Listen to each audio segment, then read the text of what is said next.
Official.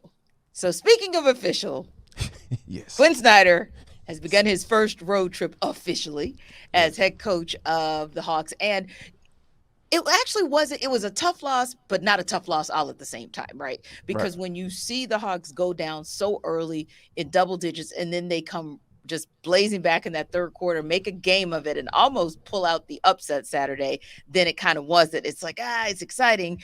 It didn't, to me, Jarvis, feel like the same old, right? And Right. so I did see a difference in what I saw in the Hawks over the weekend because the way that they battled their way back into that game was a combination. So they started hitting their shots and they started getting stops. And how many times have we said when they go on a run or even when they're up in a game, like, okay, like, can't you do both? Like, why do we have to rely on you guys hitting the shots or why do we have to rely on you getting the stops?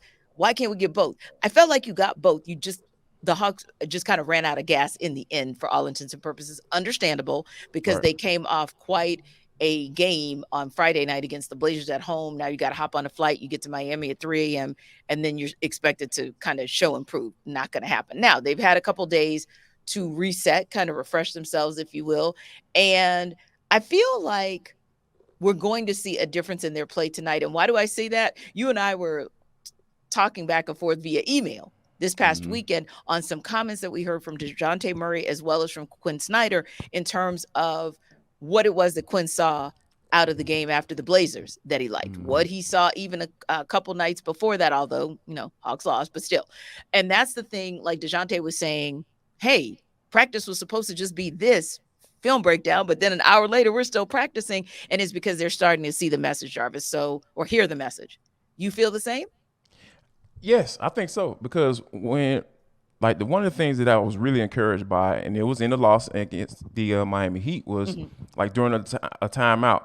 Like a lot of times, we even pointed this out. Like when Nate McMillan, was still the head coach of this team. A lot of times, you would just see guys just walk straight to the bench. There's no conversations, no anything, and then they'll get into the huddle. He'll start doing some things, and you kind of see some guys kind of looking off in the distance and kind of see what's going on.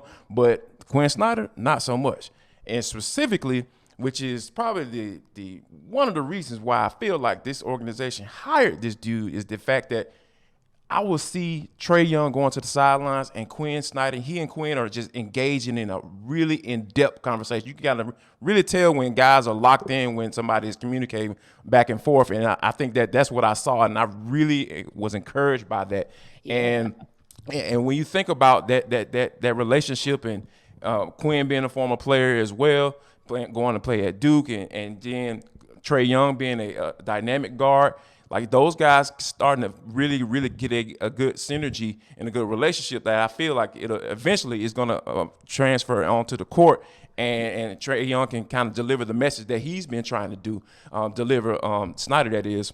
And I think that'll be a really, really good benefit for the Hawks. But also, one more thing, T, that really just stood out to me, and I thought it was just really, really cool to watch, is that front court of Sadiq Bey, Oyeka Okongwu, and Jalen Johnson. T, that was one of the reasons why this team came back against the Heat. Like Yes.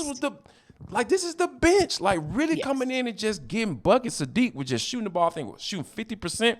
Yeah. From three right now. So in the last few games, so those are some of the things that I'm really encouraged by. And like we even to go back to when we were talking about the rotation, right, and Quin being able to say, "Hey, this is the type of night that's going down, and we just gonna Mhm. ride this out." And I think Yep. that with that second group against the Heat, he was like, "You know what? I know Trae hadn't been in a while, but this is how we're gonna do. We're gonna roll with it how it is for this particular game, and those rotations be damned." And I so agree with you on that one because going back to your first point, when you have those conversations, like Quin Snyder said, and please understand, Hawks fans, we're not saying anything to offend or disrespect Nate McMillan because you Absolutely can not. Yeah. actually compliment Quin Snyder without offending or insulting Nate McMillan. I just kind of want to set the stage there. Now that Indeed. we've said that, Quin Snyder having those communiques that you just spoke about is also why he can say post game, hey, I need more out of my backcourt. I need my backcourt to battle on the boards a little bit harder. Yeah. So he's setting the stage because he knows, hey, 9 rebounds is not going to cut it Or from your 5 for backcourt. 27 is not gonna Yeah. cut it either. Right, right. Yeah. And so that's the kind of thing where you have that conversation with them, and it's okay because you've already started the conversation real time and you've had it like one on one so that when you have it in that larger setting, it's not a shock. Going Yeah. to what you said as well, though, I'm going to peek into the numbers of the bench, which second unit acted like they wanted to be the bench mob again. I was like, hey, Yeah. we have not seen the bench mob show up a lot this season at all. And when you look into the numbers, you know what I like the most? The fact that Sadiq Bey and Onyeka Okongwu outscored Bogdan Bogdanovic. Now, why do I mention that? Because we have said that part of this 22 game season that Quin Snyder has is about auditions. It's Yeah. about him seeing what different rotations can do, what individuals can do, if you will. And so you kind of saw that because you don't know what you're going to get when you're looking at Sadiq Bey and his $2.9 million salary, and you're looking at Bogdan Bogdanovic and Bogey's $18 million salary, and the fact that word on the street is he is actually going to kind of dip and dive and put his toe in the water and see what free agency brings. So yeah, Jarvis, I think you called out maybe the best part of the most encouraging part of Saturday, because that also included, and while his stat line may not have shown it with just 5 points, when you dig a little bit deeper and you see there's 4 rebounds, if you will, and there's an assist in there and just 1 turnover, Jalen Johnson was handling the ball Yeah. and did a pretty decent job of it. So yeah, I like what you called out there, because when you start getting into a 4-game road trip like what they're on right now, and you start looking at the games that they have to play, the teams, excuse me, that they have to play when they come back, the likes of the Celtics and the Wolves and the Warriors, yeah, there are some things you want to try to tweak as best you can while you're on this road trip. You got one more shot at the Heat. You get to take them without Kyle Lowry. So that's a good, that's a good look for you. So maybe they'll get this one as well. But here's the thing too, Jarvis. You had to be encouraged. We said this on Friday, right? Yeah. That this was going to be the weekend that you did not eat a Built Bar because you were stressed out. This is going to be the weekend that you ate a Built Bar because you were in your happy place. And honestly, even though we were all disappointed about the loss to the Hawks, real talk, you should have been eating a Built Bar because you were happy about that. And you should have been happy about your dogs because they absolutely showed out. Jarvis, people love to talk about winners and losers in the combine individually. UGA won the thing collectively. So dog fans, celebrate.